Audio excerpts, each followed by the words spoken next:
back of the farm, as you can see.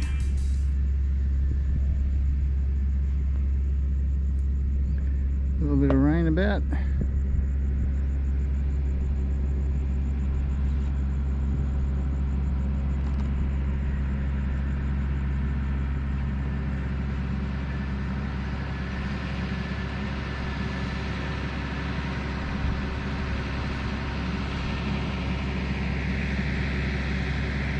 Mate's doing some work, swapping grain around in the silos.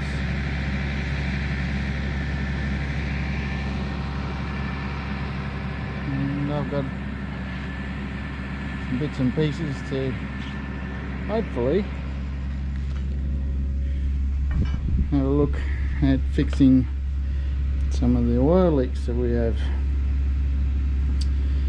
Mainly just going to pull the tappet covers and see if I can either put some cork or this other sealant on here, and then we'll give it a bit of a clean up and see what happens from there.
See, there's the valves, rocker arms.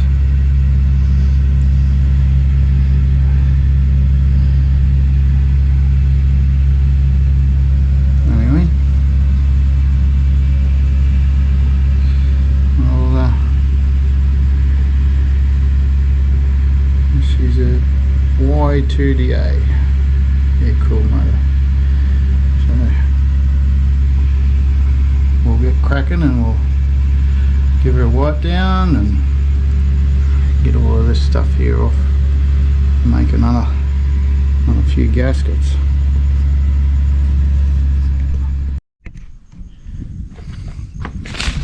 So hopefully you can see, and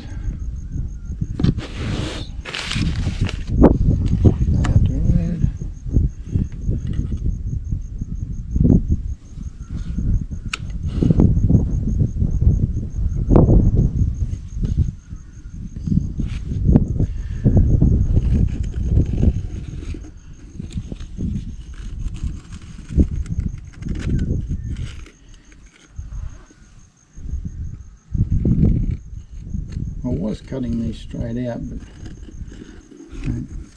I think this is working out better by marking it out first. And I'll just put that over there, and then we'll get this one here just as a rough guide, because you can see that that's out of shape and what have you. So just as a rough guide, so we can say, oh yeah, for thickness.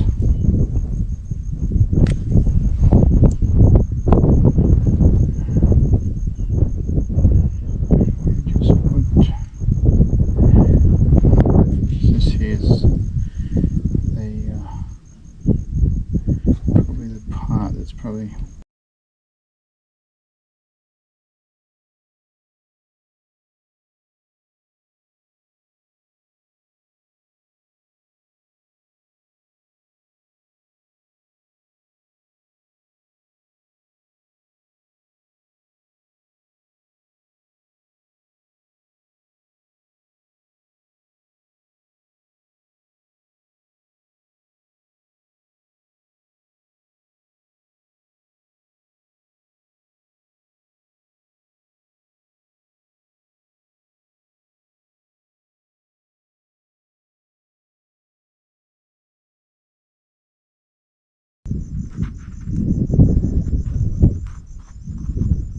look at that, little beads.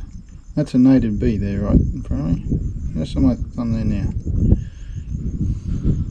Actually, who is a native bee, or it might be a wasp? Only very small anyway. So far so good, we're not getting stung. I love bees. Australian native bees are so interesting and very good for your garden.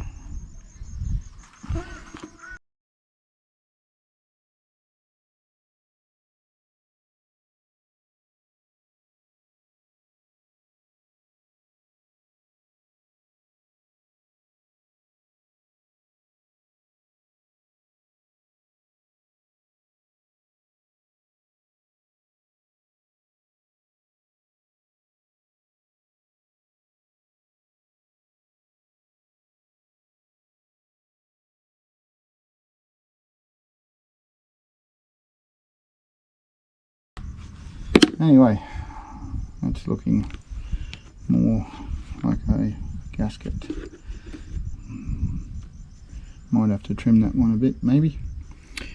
And so you get the relative idea. We'll go and put that on.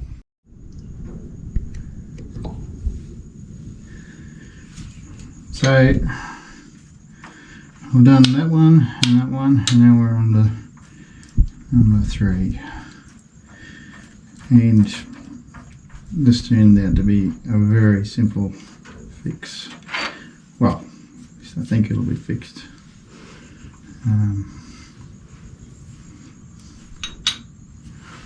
Just need to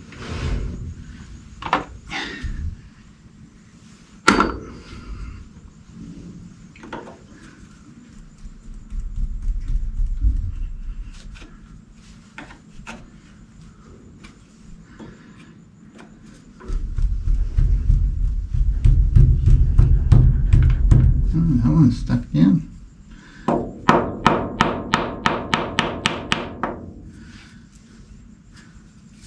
Others come up relatively easy. There we go. Hurting pop. Oh, this one's broken too.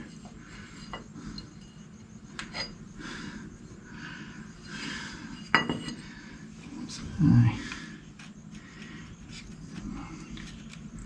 probably should have a better scraper than a screwdriver to do this. This one actually looks like it's had some elastic. Maybe it's been leaking before.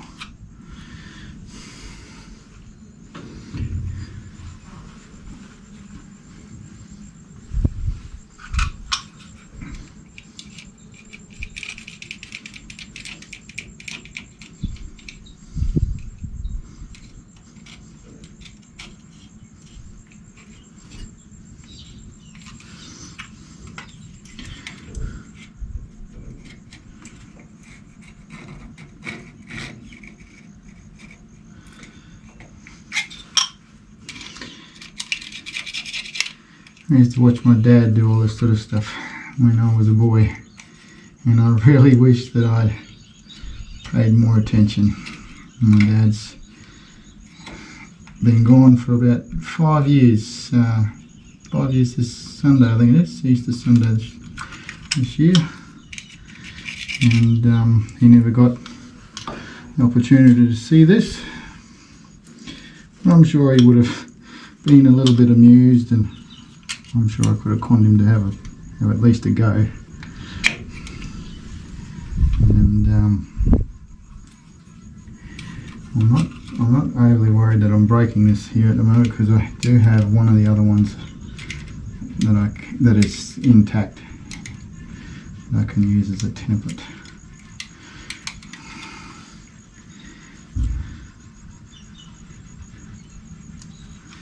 I'm actually surprised that this here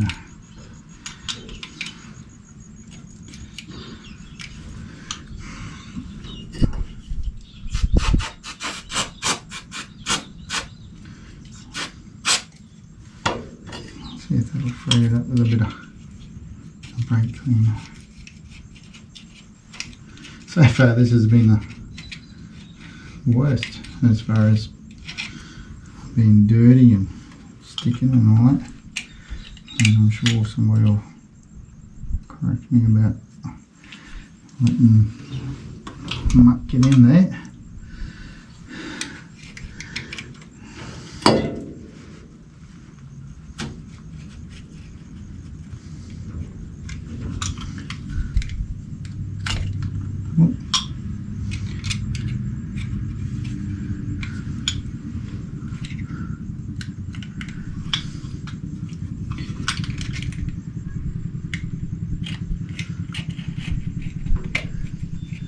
Yeah, my dad and my grandfather were very good with just about anything.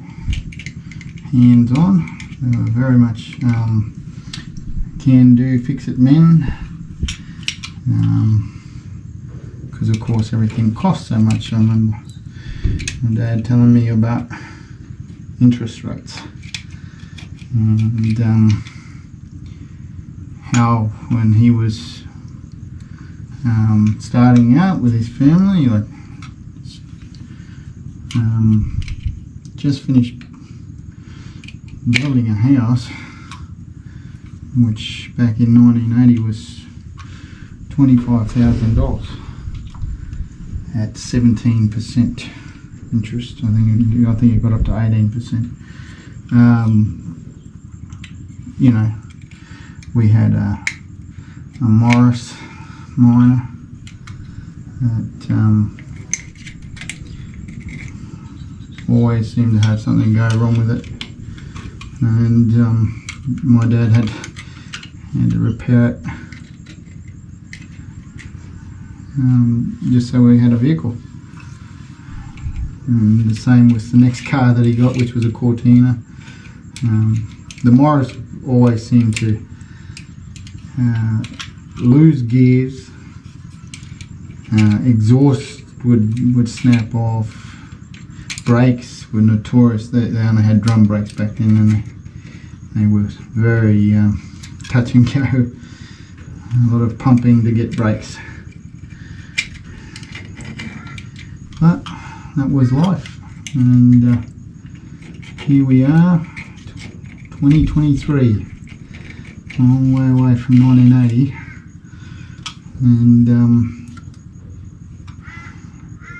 we have had quite low interest rates for the last few years, and now they're with inflation and things, they're starting to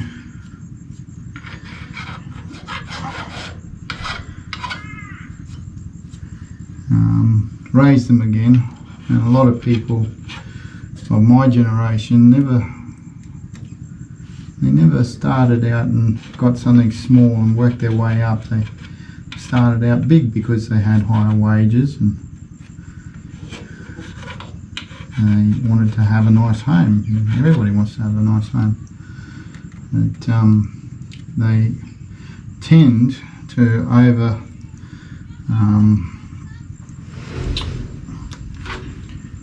what's the word? They're gone into too much debt for the amount of income, and thinking that interest rates would stay at these historic lows, and they would be able to manage and have all the things that they have enjoyed. And yeah, so now with interest rates going up, there's probably going to be a lot of people who experience some hardship and difficulty. Where's this creepy scraper? Anyway, we'll take this and we'll make another gasket, and I'll come back and I'll clean that off with a wire brush and hopefully get all the rest of that off of there. And then we got 1, 2, 3 left to do, and then we'll probably give everything a little bit of a wire brush and tidy up and break clean. We've got a whole heap of stuff that needs to be cleaned off, a lot of grease and oil.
are on.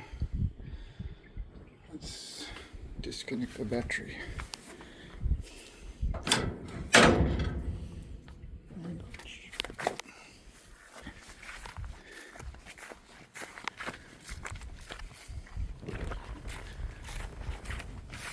So yesterday I fitted one of these guides, and I think I'm going to have trouble trying to fit the leaf spring which goes in behind here. I'll have to get somebody to make them up, so I'll have to pull this back off, and there's one of these for all of them, and hopefully if I change this one, I think this, because this it's got oil in it by the look of it still, maybe we might end up having something that works a lot better as far as driving and steering, because they've been adjusted up real tight. They shouldn't be as tight as what I've got them. But anyway, the other thing is to have a crack at pulling off the oil filler and do an oil change on. And also I'm going to take off the this is just like a drip, overflow drip, very crude, but yeah, take the oil filter out and drain the oil, probably give these a bit of a clean, and then undo all of this return line, which doesn't seem to be leaking in that short period of time today. Oh, okay. Well, anyway, we'll get them changed out. Probably nothing wrong with it. Anyway. So, as you can see, all the spiders and everything have moved in since the last time I even played with the thing. Well, we found another nut to swing off. I'm not 100% sure what I'm doing here with this, because I've never changed the filter like this style. The spin-on ones are all the rage now, of course. So hopefully this will be the meal ticket, and I won't have to take that fuel line off, because I don't want trouble trying to bleed the thing. Which is something else that I'm not real familiar with on this machine, having never done it. Alright, looks like we're getting somewhere with this.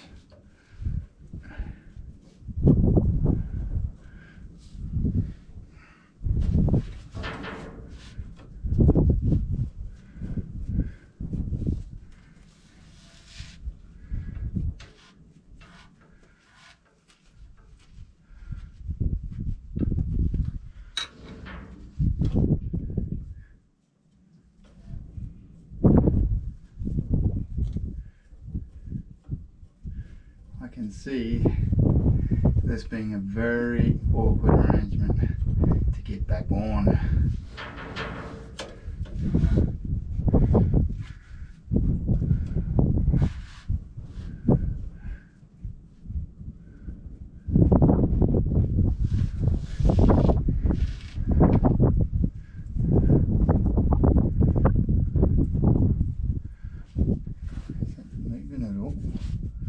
Oh yeah, there we go. Take the spring tension off.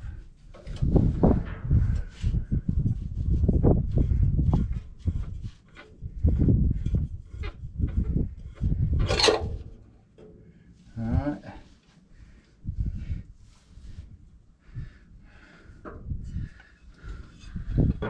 So that's the filter cartridge.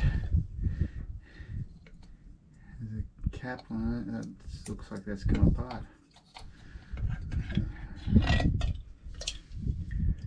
Oh yeah, lovely stuff.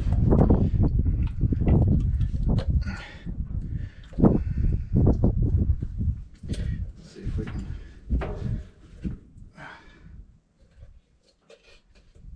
avoid putting too much stuff everywhere.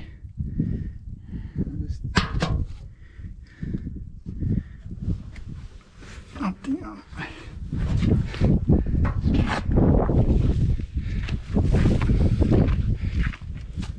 This is where I needed a tray.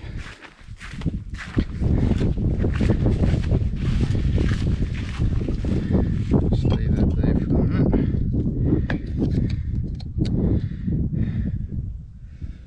So, spring loaded.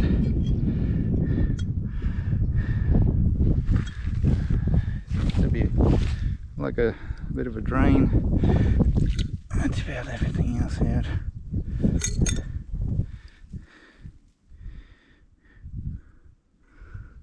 Yeah, okay. So that must just keep the filter in place, that follower there, because it was down the bottom on top of that spring. So that's how it come out of the cartridge like that. Hopefully we can measure it up and get a new one, and Bob will be happy. Alright, while I'm here I thought I might have a look at these oil bath air cleaners and give them a bit of a clean off. This is the first time since I bought this machine that I've actually done anything maintenance wise. Like, we had a look quickly and everything seemed to be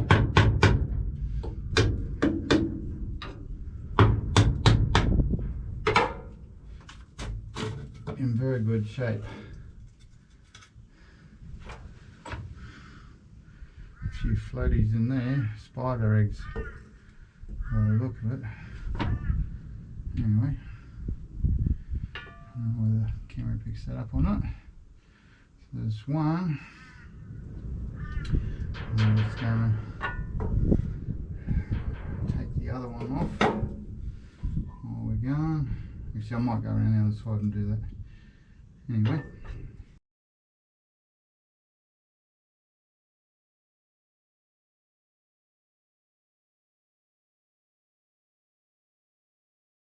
I've been doing a little bit of maintenance work.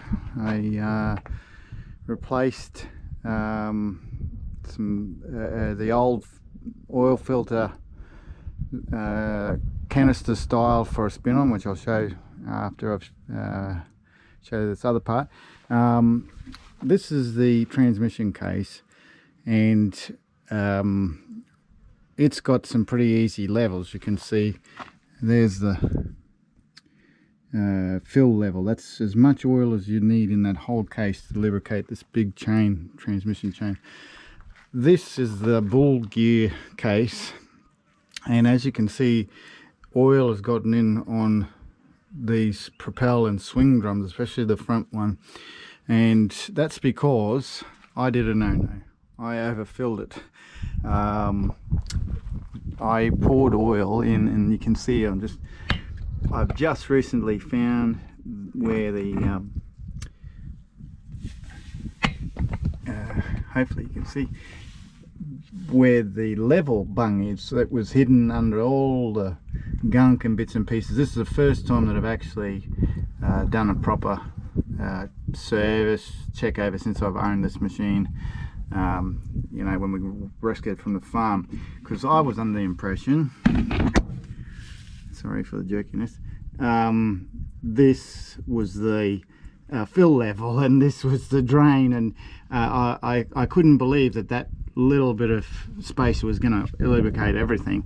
But as you can see, oil's just pouring, and here's the tiny little bung,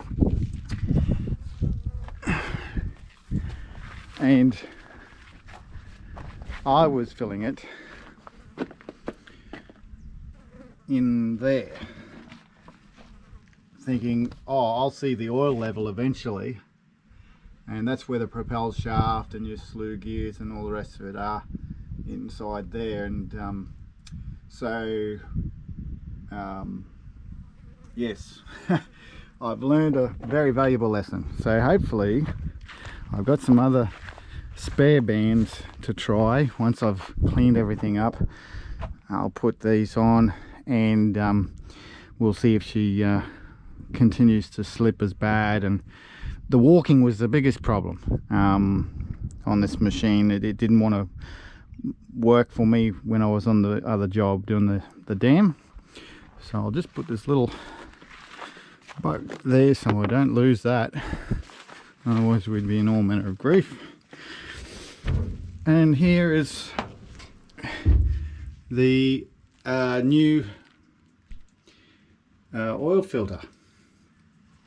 It's just been on. My friend Chris Hooper, he come to the rescue, and he made up that adapter. I'm not sure if you can buy these. I'm yet to ask him, but yeah, just a Ryco filter, and we started it for the first time this morning. After I've put it on, I was really worried that perhaps my handiwork, as you can see, had to put gasket goo around there, silicone, because there wasn't a gasket, but the original gasket was still good, so I put it in behind, and it's sealed. This is an old pipe that runs right across into an oil cooler in the fan box. The other things that I changed was the return lines on here. They weren't too bad. They were braided, and these ones are just new fuel hose with different kind of clamps and things, and so that's one less thing to go wrong. I've yet to give it a clean and just tidy everything up so we know if there's any leaks or anything. Still got to do the fuel filters, probably do them today, but the main thing is to just drain the oils, get this degreased, and see if I can get everything to work as it should. Eventually we'll start tidying up some other bits and pieces, and we'll probably end up getting the damper spring that goes in it. It's a leaf spring, and it sits on there, and there's a nut, and that holds that out, the band out. But I really don't know if I'll manage to get these clean enough, or whether I'll just have to replace them again, which last time was quite expensive for 2 bands. The cost of that being put on professionally and what have you was nearly $900 for those, and you know, it's a shame that I've made a mistake that could mean that I've wasted them, you know. But anyway, that's basically what's happening. I haven't got any major oil leaks. I've changed the oil. It's now straight 30 weight oil, SAE. We'll see how that goes. That developed on idle and start around about 35 psi. I fitted, I'll just give you a new oil pressure gauge, which you can see, and I'll give you a closer look at these gears and things in here. So this middle one, which you can't really see, is the dig lock. Everything goes down through the vertical shaft, and the outer one is slew or a propel. So I think from memory, I'm not really sure which is which here now, but it looks like I need to adjust them. So that'll be a little job, and might run some diesel through this to try and get that other stuff out. And basically that's all there is for today. I'm hoping to eventually probably take this from the farm here to another place with my other mate who's got a small farm, and dig a dam.